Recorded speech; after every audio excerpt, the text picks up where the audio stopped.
What's up YouTube, Capital G here, checking out the first revealed details from the brand new TCG exclusive archetype that's going to be released in Dawn of Majesty. Also, a new awesome level 9 Synchro monster coming out in the same set. But before I talk about that, let me first apologize for the lack of content on this channel. Yes, I am still alive and I have been working on videos, but they do take a long time to make and I'm not quite ready to put them out yet. I just want to make sure that I've got a consistent stream of content ready for you guys, and it could take me a couple more weeks before I'm ready to roll them out, so just be a little patient with me, but I promise those videos are definitely coming. Anyways, let's talk about this new bug archetype everybody is buzzing about. Okay, that was a bad pun, but whatever. Anyways, I'm reading straight verbatim from the press release for Dawn of Majesty.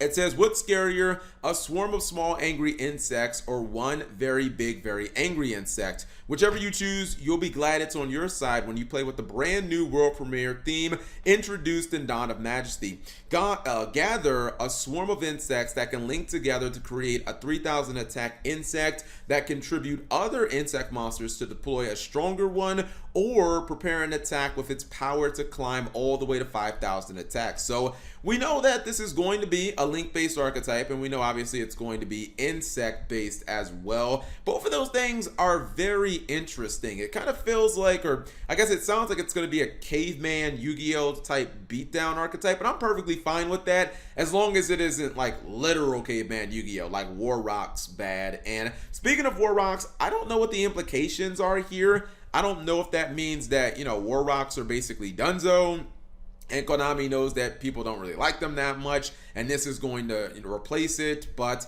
I'm definitely interested in this. Like a monster that can potentially go to 5000 attack sounds pretty cool. If I were to guess, I'd say it says that it summons a more powerful one. So like maybe it summons a monster from the deck. Maybe it can summon another monster from the extra deck. Like maybe this archetype has multiple links. But 5000 attack definitely has me interested. I mean, like, I don't understand like why War Rocks couldn't do some, you know, cheese like that. But 5000 attack seems pretty cool, and we'll obviously cover that when those cards are revealed, whatever the name of that new archetype is going to be. Anyways, we also have a level 9 Synchro monster that is coming out in this set, and this is Wolferyet, the Stellar Wind Wolf. It's a beast synchro monster. It's level 9, as I said earlier. It's got 0 defense, but 2500 attack.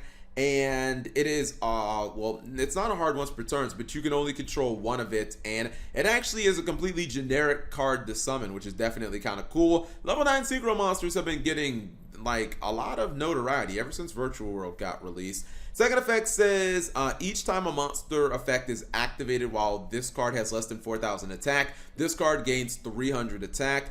Third effect, once per turn when this card's attack is 4000 or more, quick effect, you can shuffle this card and all monsters your opponent controls into the deck. So the third effect is what everybody has been talking about.